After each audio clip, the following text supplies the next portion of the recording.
All right, guys, as we're letting people come into the room, if you're seeing this part, it means that you're seeing this. And is that my push notification there, Tony, that just went off? Yeah, Twitter just jumped in, yeah. Okay.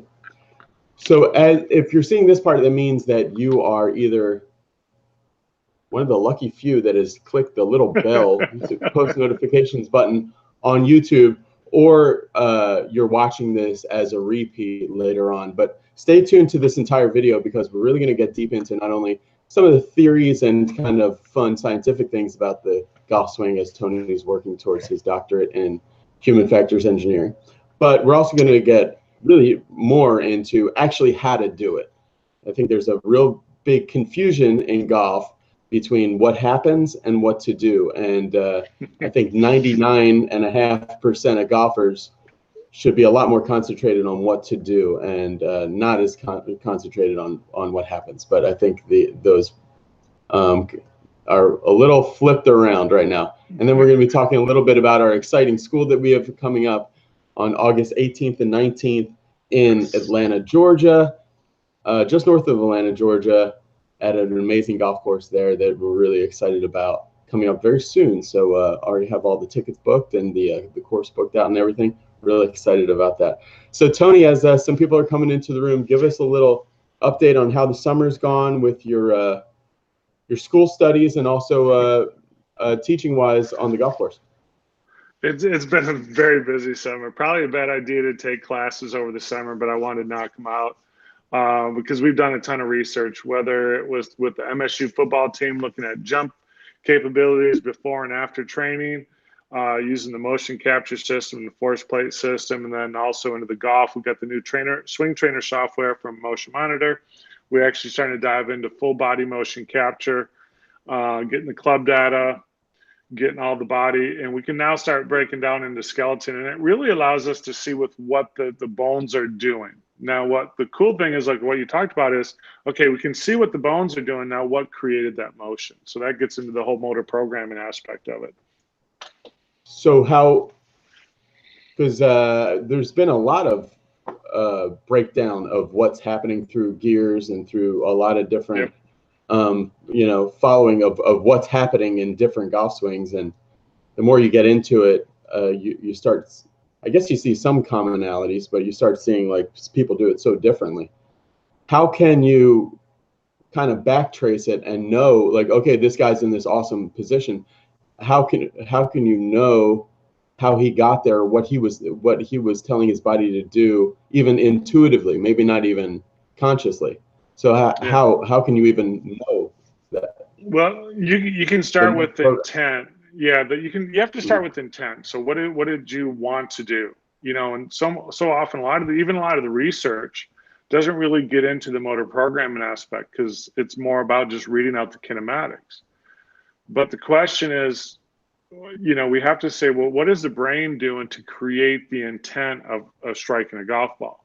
Is it accuracy? Is it distance? What's the ball flight? Is it right to left, left to right? What is the grip alignment? So there's so many different variables that actually are not included in kinematic studies that we really got to be careful looking at, just saying, okay, here's some 3D analysis of Ricky Fowler, let's say, or Sergio Garcia, because he's got the club moving all over the place, and this is what the best players in the world do. Well, there's so much missing information there. We really can't just go ahead and blanket statement that motion to everything, because first of all, that lie was flat if they're in the studio. What about downhill lies? What about uphill lies? We just have so many different variables that we just can't just blanket statement all those swings. So we really got to take a look at ball flight, kind of reverse engineering the whole process. Let's take a look at what creates ball flight. Okay, so what does that club have to do through impact to create the desired shot? What's the speed? What's the shaft? 3D, kind of what I call 3D impact angles. Okay, so not only it's forward shaft lean, but is it toe down or toe up? Those will all have an impact. So we got to then look into club fitting. So a lot of that stuff is just left out. We really don't know with what's going on. And then what is the tendency of your old habit? And are you trying to make a change? One of the biggest things we had, one of my students we had in this, in the motion 3D motion capture, his pelvis basically never shifted forward. It just spun back, almost kind of like this reverse pivot type thing, almost like a little stack and tilt. And then it just spun backwards and never really posted up. And he's a great player. I mean, he's, I guess, +2 handicap, but his ball striking isn't as solid as he needed it to be. And the mocap allowed us to see it. But then it was really the art of, okay, what feeling can we have to create a different motion? So we were able to take him on the mocap system, and I was able to put him into situations or movement patterns for him to feel a new type of, we'll say, pelvis movement through impact. So that's the thing that also that's missing. Just because a tour player does it for one particular shot, was it perfect? We don't know. What was this? You know, there's just too many variables missing in some of those analyses. We've just got to be careful with it for regular golfers. Well, when you do see like all these different swings, and yeah, they are doing a lot of different things with different kinds of clubs and stuff. But what are some of the common things that the best players in the world are able to do that are, you can just say on their face, like, okay, this is objectively better? I would say the biggest, yeah, they're getting their hips more open, they're moving their arms faster. What do you think it's really straight up, this is better? Yeah, I would say from functional swing plane through impact, that region right there is where these guys are phenomenal at. So if we take a look at Jim Furyk, funky backswing, funky transition, but when they get down to the functional swing plane, he was the best on the world based on what TaylorMade's match system was. So that to me is what we see, like when Dr. Kwan does some stuff and some of the other guys, what we see is, what is that club doing into delivery into the ball? That is what the best players in the world do versus the amateurs. A lot of the differences, whether in the backswing and in transition, really is almost a little idiosyncrasy to their personality, but it's that functional swing plane that has to be lined up. Yeah, so there we go. Good stuff right there. So if you look at it, and looking at Kwan's picture, and like it's a center image, yeah, right there to the we look at from when the shaft gets parallel to the ground on the way down through impact. Okay. So if you take a look, this is his semi-planar stuff that he talks about. So where you're saying that, oh, so like this one, for example, if I try to zoom this in some, it won't really let me. Okay, so this one, for example, like up from like, I guess the rib cage and up, we can see that club is kind of wobbling, and it's coming off of that line. Right. So you're seeing from like hip high to hip high, almost everybody is on a pretty consistent plane. Exactly. So this is a helical trajectory, which if you think of it, it's like a corkscrew. So it looks like it's kind of on a plane, but it really isn't. So that's the reason why you see that club head up above that line on figure A, and the same thing there. So you can see that what it is that bottom gray line versus the red line. The red line is the club head, so you can see that come off plane and then it comes back on plane. But when you look at MD through ZC, that is, along with that trail wrist extension and deflection, that to me is where it is critical. That's where you see all your best players. That's actually a perfect example of what the best players do through impact. And you can see pretty how solid that lead leg is also that they're hitting into. It's not, that hip joint's not flying backwards. It's staying very stable through impact.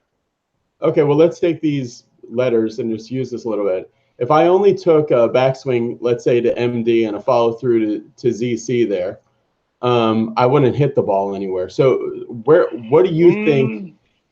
What You'd do be you surprised. You'd be surprised, because actually I took this same student. We worked on and actually just, I put this in Inside the Golf Lab, will be released tomorrow. Is my R squared drill. Is we just took it a little bit further, about halfway out, and we were doing some drills even on this today where we got so much compression in the ball flight came down. He picked up like 40 yards with a shorter golf swing. So you can actually create pretty good speed from there. Now, again, you can't do it right from there. I would say, yeah, once it gets above the hip joint, you probably can. So, but you can create a lot of speed because it's about the extension of the wrist going into flexion. So that's where you're really transferring your arm and body speed into the club. It's like, again, that hammer that's finally hitting the head of the nail. That's that release of energy from us into the moving head, club head, into the ball that produces the speed. So you can actually do it pretty quick. So if your goal is to get on that functional swing plane kind of at speed, what do you think is the best way to repeatedly get, say, into that gate, you know, I guess you would call it P6 or so, gate at speed, you know, repeatedly? What do you think is the... I mean, obviously for me, it's more of what I've seen with the right arm is the big indicator with that, and the right side. Because if we take a look at the right side musculature of the body, you know, when we rotate left, it's actually the right side muscles that are doing a lot of the work to rotate the body left. And that's the reason why we want to continue that. So yeah, all those pictures you were pulling up, you could actually start seeing this right side and this right just really start getting through the ball.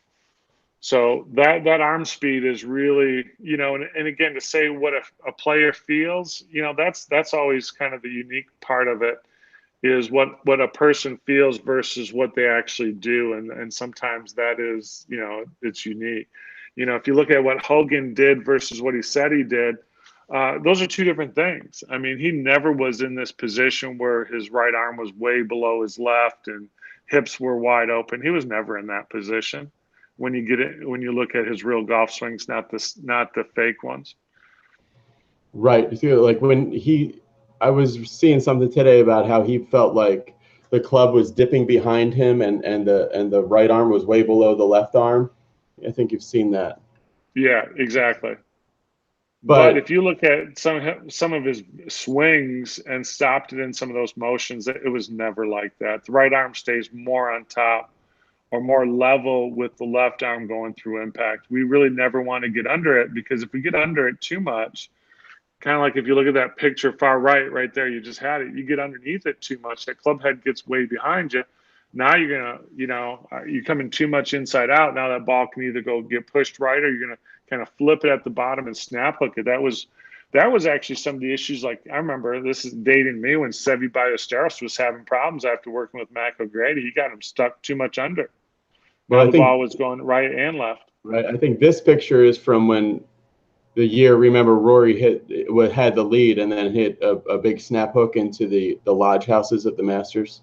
Oh, so that is 10, isn't it? Yeah. Yeah. So, I mean, he has the long hair, so I'm pretty sure. All right. So you think the key, going back to this, you think the key to getting to this position on plane and being is more right side control? You think that is a really good idea for people? So because, yeah, I mean, if you think about it, if we're going to take a ball and throw it from the top on the way down and throw it down, you know, it's easier for us to do it right-handed because we're comfortable throwing right-handed. The other thing is, because the right arm is bent, it creates a shorter moment arm. And what does that mean? That's just the distance from my hand to my shoulder joint. I now can move that faster. It doesn't take as much effort to move a shorter moment arm versus a longer moment arm, which would be your lead arm. So it would require a lot more effort to try to move a straight arm. But a bent arm, it's much faster to move and it takes less effort. Okay. So there's benefits to that. All right, one video that I had prepared thinking about all the stuff you always say about right arm control, and then I was thinking about being athletic and intuitive. And another teacher that I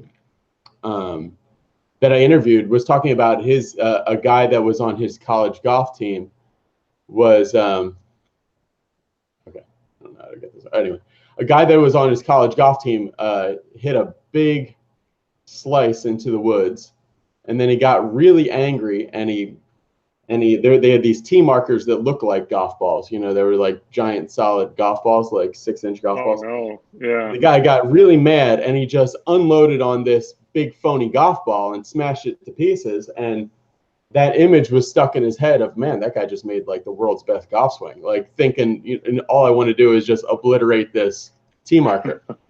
So let's go to something that people do when they're absolutely on tilt. So here we have the top 10 angry golfers. So this is PGA Tour players or wherever else. Hopefully it's coming through kind of clear. You see this, Tony? Yeah, I see. Okay, so here I don't know who this is.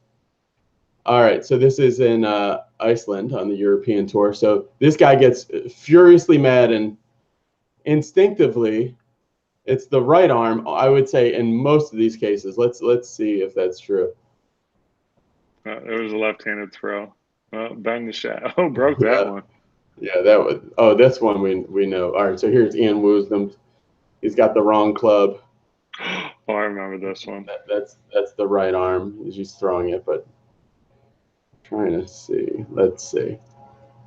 That some of these are putting mistakes. Yeah, you don't see too many golfers. Right, so here's Sergio furious after I think rinsing one here. So let's just go through this. If we could get that. Too bad we can't get that swing in slow motion. That would be like look at that. Look, there it is. There you go. All right, so how much thinking?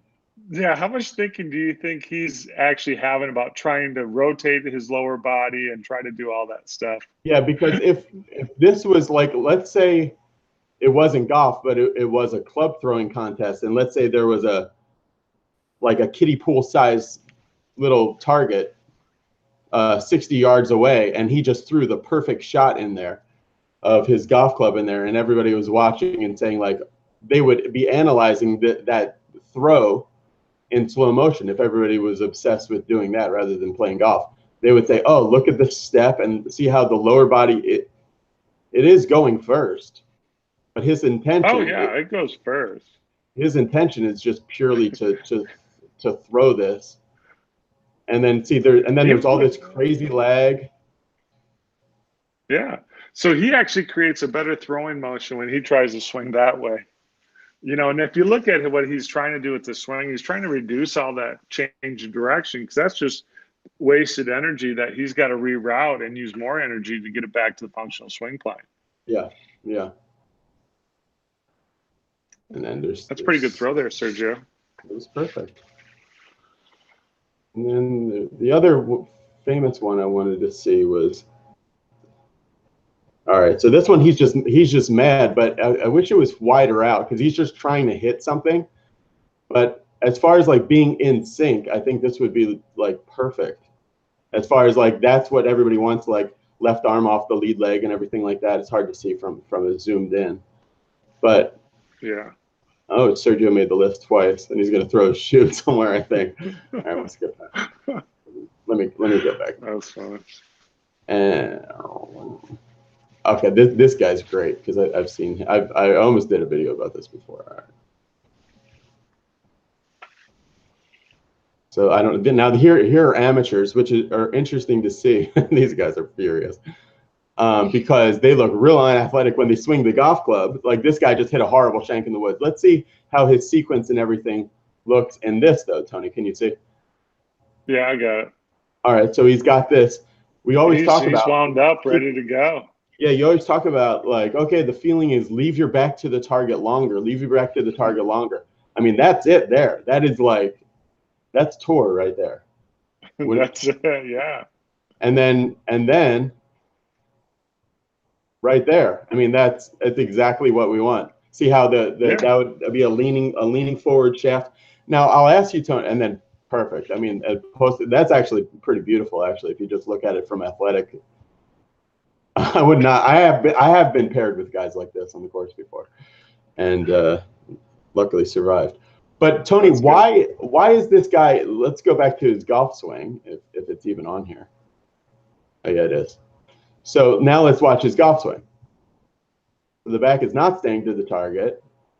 Torso is really opening. He's broken. And you tell me what you see in this golf swing. Oh, you can see transition. Watch his whole upper body goes right there. And now the arms are just being pulled up and in because he's going to duff it. Even though he's trying to keep his head down, you can see how he keeps his head down right there. And just just kind of whips it around. It's so contrived of trying to get his body move, and then the arms are reacting, shortening up so they don't stick the club in the ground. And then here's the man one. Yeah, watch the acceleration of his arms right there. Yeah, look at that extension. They're blasting off his chest. Yeah. Yeah. So I mean, look at that. So if we could take that and tilt him down, he'd be pure in it.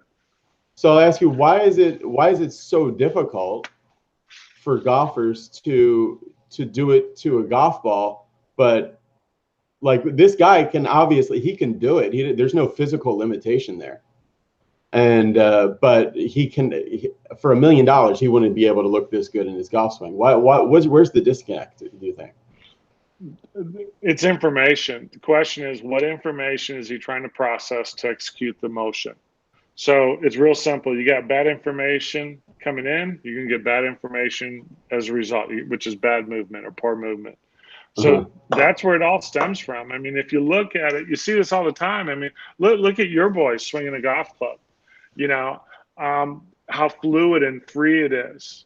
Yeah. And it's like, okay, kids that age now, all of a sudden when they get to be older, they've taken so many lessons and that fluidity and that motion is gone. Why? They're processing information. This is what I'm supposed to do. This is what I think I'm supposed to do. So it just messes everything up.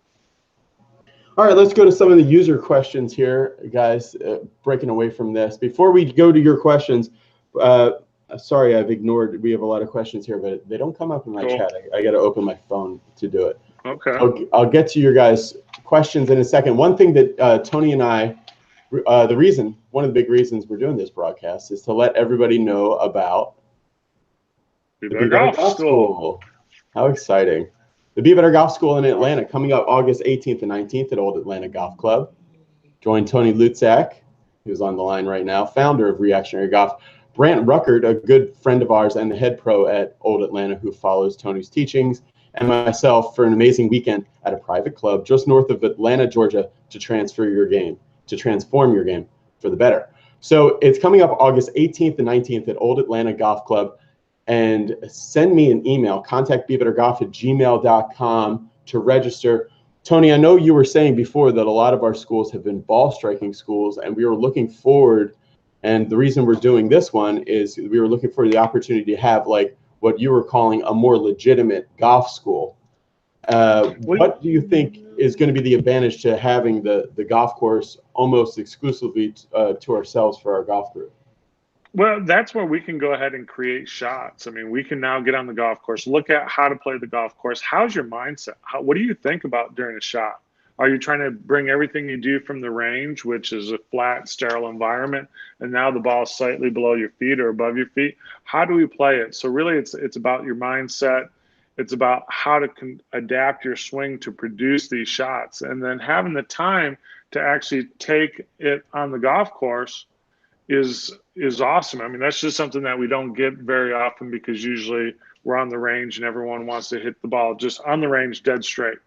Well, now golf's not about that. Golf is about the ability to control our inconsistency. And that's not always being perfect. It's about how to manage that ball to get it closer to the hole and get scores lower. So this is the advantage we have over at Old Atlanta, is we're going to have that opportunity to spend time on the golf course where normally a lot of times we don't. It's just more range work. Yeah, a lot of people always are dismayed about not being able to take their game from the range to the course, but we're going to be able to do a lot of flip-flopping from the range to the course and really put it in real-world situations, so that I think that we're going to see people improve dramatically. I'd guarantee it, because had great success with our schools, especially our most recent one. We had some guys win some tournaments, and we had handicaps cut in half, and a lot of great response. All right, so let's go to your guys' questions now, and I'll go back to me. Hi, everybody. All right, and okay. We have, I think, a user from, I would guess, Thailand, Wathaya, saying, I have to thank you guys about the arms first feel in the downswing, because this tip dropped his scores from an 82 average to a 76 average. Thank you nice. for the tip from Thailand.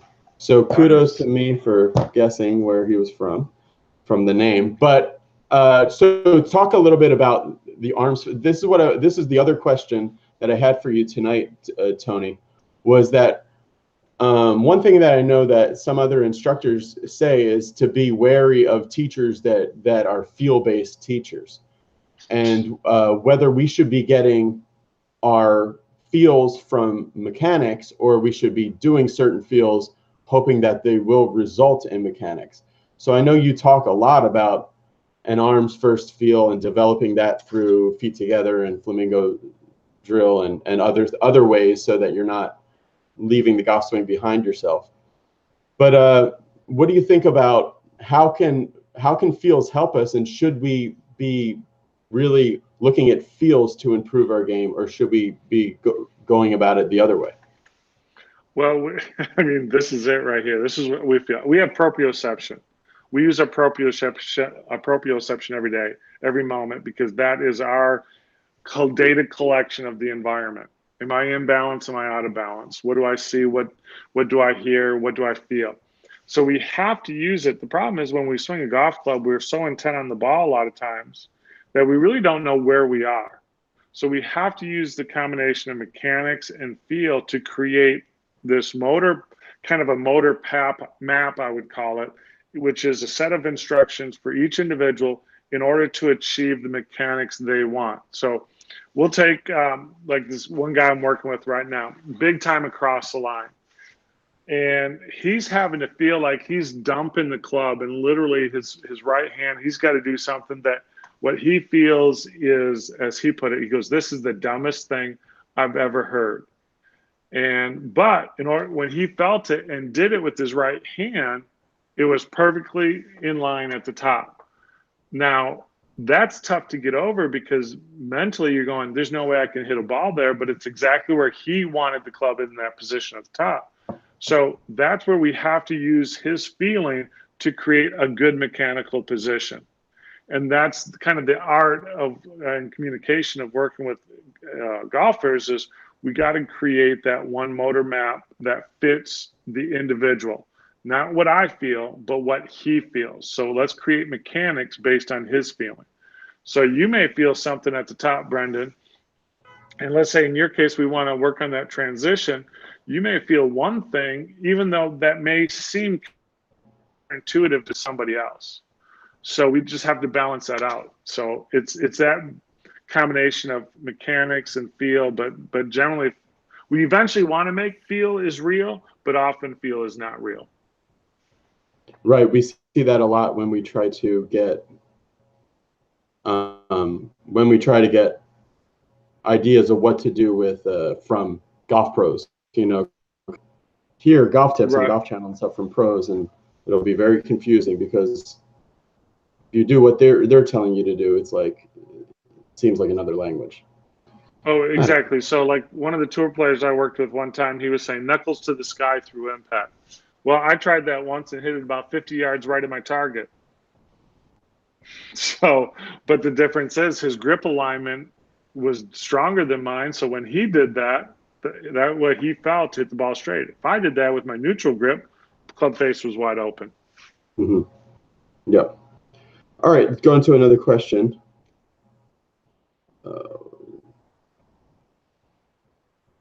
People saying locations. A lot of Texans watching. All right, Texas Swinger says, I see many golfers practicing arm and hand positions on the range, but they're doing nothing with their lower body, so they don't understand why they can't get the results. So talk about, I guess the thing that's two different things there, Tony. Talk about, one, practicing lower body positions on the way down. A lot of people are doing different things to try to get their hips more open at impact and do different things with their lower body, hoping it will go up the chain. And then really just talk about that first, Tony. What do you think about as far as both the lower body and positional golf as a way to get better? I think you can do some of that, and it is important on the way back. On the downswing, it's very difficult because it's more of, because the downswings are ballistic action, which we have to pre-program that activity before it happens. And so try to do position golf on the way down. There's no correlation between a position versus when I'm moving at full speed. So the body motion is important. You have to understand how it moves in order to carry the arms through impact. And that's the reason why the feeling of arms first, it's a internal motor program, not external, what we'd see kinematically. But we do have to understand how the body has to move through impact, because it can't be arms only. But you may have someone that's overactive with their body feel, hey man, I feel like I do nothing with my legs, but I hit it great. But on video, the body's pivoting perfectly. So it is important to train the body how to move, both back and through. But I don't do it through positions now, because golf is not a position game. It's a motion. I can break the segments of saying, okay, let's work on through impact, or work on the first part of the backswing, or work on the top, and then work it all the way down, but never position golf. Other than maybe the golf club is the only position stuff I would do, but it's always backswing, not downswing. Okay, got you. Tony, for the last thing I wanted to mention is, before our Atlanta Golf School that is coming up, and I'll put this up on the screen just for a second. That is not my application window. What's going on? Oh, there we go. All right, so before our Atlanta Golf School that's coming up on August 18th and 19th, send me an email, contactbebettergolf@gmail.com. I'm going to have an opportunity to stop by your lab in Starkville, Yes. A mecca of golf science now, I guess, and very easy place to get to. And yeah. What are you looking forward to showing me when with the new equipment you have? What do you think? What do you think would be worthwhile to show Be Better Golfers when I bring my camera and myself and we set up in there? I think the cool thing would be a couple different things. One is, let's try a couple different movement patterns and see what ends up being a result. Because you've been around so many different instructors, you've had been trained so many different ways. I'd be curious to see what happens to the golf club when your body moves this way versus that way. You'd be a great student for that. Also, just to actually get some numbers, saying, okay, let's get somebody else to do some of these drills, and let's see what we get club head speed or body speed. You know, if you say, okay, let's get X more degrees of hip rotation, does that actually increase your speed? You know, let's start answering some questions. I think would be really cool. What ideas do you have? Well, I would like to see. Yeah, I would like to try to do some extreme things. I would like to. Yeah.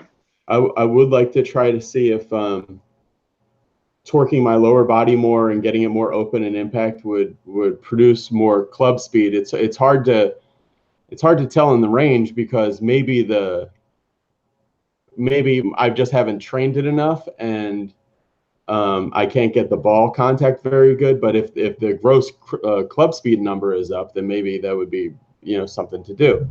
Right. The other thing I'd like to see the motion of what it feels like extreme laid off, and okay, doing some of that there. And then I think the other thing I'm hoping you're getting super into wearables, and yes. my big idea for a wearable that I'd like your input on is, let me get myself on camera. Basically, like, you know, from the midline to here, right? Mm-hmm. So what I want is something that, as your hand goes away from the center of your midline, it makes kind of like a lightsaber sound, like wah. And as it goes towards your midline, it goes zoom, like that, like a lightsaber, like in and out, right? Okay. Yeah. So audio feedback. Exactly, like in real time. And so if I took a backswing and all I did was this, I would actually feel like I was swinging really fast, maybe, but I would hear zero.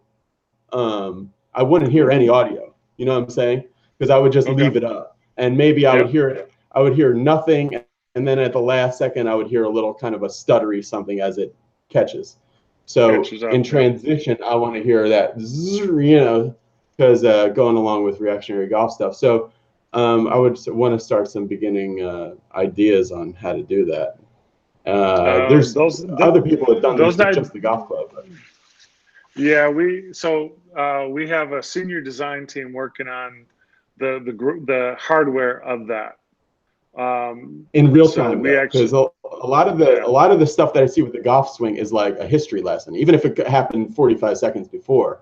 Like the stuff that I like the most is the stuff, even like with some of the stuff that stops playing music when you get in a bad position. Like that's pretty cool. But like if we could really get it in the downswing, because all this other stuff, it kind of helps you with your setup and your tilts and some backswing stuff. But downswing stuff is really difficult to get instant feedback with. That's why I like noodles too. But yeah, I think we're going to be able to definitely kind of get you this senior design project that we've already started. They've already done on it with our current wearable project that I'm sitting there hours. I'm actually doing data processing right now to find locations for our wearables. So we're going to be doing the same sort of thing. We've already got, we don't have the IMUs hooked up yet, but the IMUs can be a validation to this, but we can use vibration, we can use sound. The more, the question is, we'll have to test out when we get to that point, whether sound or vibrations are better feedback on the way down, because of the time it takes for you to process the information, for you to recognize that it's a sound and then process it. Are we better off doing a vibration? I know you've looked at it. So what goes faster to the brain, a sound, a sight, or a feel? That's what I'm trying to remember that now. Obviously, we do most of the stuff off sight. I want to say, gosh, dang it. I'll have to get back to you on that one. Need to look that one up. Because I think I've seen it at some point, and I forget which was fastest, but there is a little bit of a difference. I guess if I feel like, if I'm like really scared walking through a haunted house and I feel a spider on my neck, I'm pretty quick, Right. But if I hear a footstep, I'm pretty quick too, but maybe not quite as violently quick. So I don't know. It's hard to guess. All right, that's something that we'll look at. Final question, Tony, comes from Angelo, who I've seen this question a lot with right arm control. How do you explain Fred Couples, Phil Mickelson, Vijay Singh letting go of the club just after impact? Does that mean that they were actually were they really soft with the right arm through impact, or what? Or is it kind of like a throw and then a release? It's hard to say what they feel, but once that club hits the ball, it's over with. So the question is, what was driving? And when we talk about the arms doing it, both arms are involved. But when we just look at the muscle activation, it just comes more from the right pec than we see in the left pec in transition, which just makes sense. So if I'm throwing something, I get to a point and I'm posting up on my lead leg, the hand, the trail arm's just going to come off of it. I mean, look at your baseball hitters. Okay. How many of them do you see all of a sudden that trail hand comes right off the bat? Yeah, we just saw Sergio and some of those angry golfers, after they totally let go of it, just threw it. Right. So it's, and again, a lot of those guys could have just done a lot of manipulation with their lead arm. But I think because the studies that I've seen before I did my research, there was no idea about what was the motor program. It's like, here's what the tour players did and LPGA tour players did, with no information on motor programs. So I'm going to say they once they get to impact, the body stopped and they just kind of just let it go. Yeah, and I think the real key to look at is that not so much the video of what's happening, but the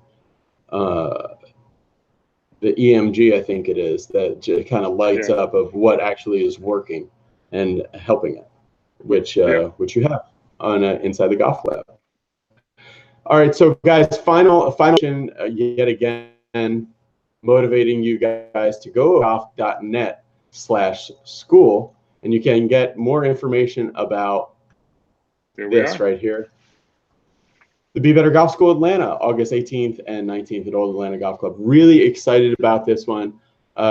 We had the opportunity between Tony's school schedule, as he's going to get his doctorate in human factors engineering, between Tony's school schedule and getting this awesome golf course to use through our friend Brant. And so it's really a great opportunity I'd like to see Be Better Golfers take advantage of and meet you guys and really work on getting you a whole lot better. Send me an email. Here's the address right here. Contact BeBetterGolf@gmail.com to register, and a discount for alumni and whatever else. And let me switch back here. All right, Tony, final words as we're about to sign off. What would you like people to concentrate on as they're seeing their golf summers kind of start to shape up to, and August usually is sometimes the biggest month for people watching Be Better Golf videos. So what would you like people to think, like, oh, maybe I can still save my season? I think they got to simplify the process. To me, that's what it is. Let's come up with some triggers that allow you to create that effortless swing. Because I've seen that so many times. Golfers are frustrated the first part of the round, and then they just kind of give up and just start swinging the club. And all of a sudden now they're back. They're hitting the ball great. That is an arm swing controlled golf swing. Everything's moving, but it's a coordination of upper and lower body to freely free swing that golf club and stop thinking about it so much. Hence the word reaction. Yep. First step, just put your feet together and hit some golf balls, and then start building off of that, maybe. Exactly. Yeah. All right, guys, thanks for watching. Go to BeBetterGolf.net/school. Click the subscribe button. If you guys are seeing this broadcast later on, be sure to hit the subscribe button, but hit that little bell next to it. That way you can be one of the few people that actually see this in real time. Thousands of people will watch it later, but only a few hundred will watch it in real time. So thanks for watching, everybody. Thanks, guys. See you later.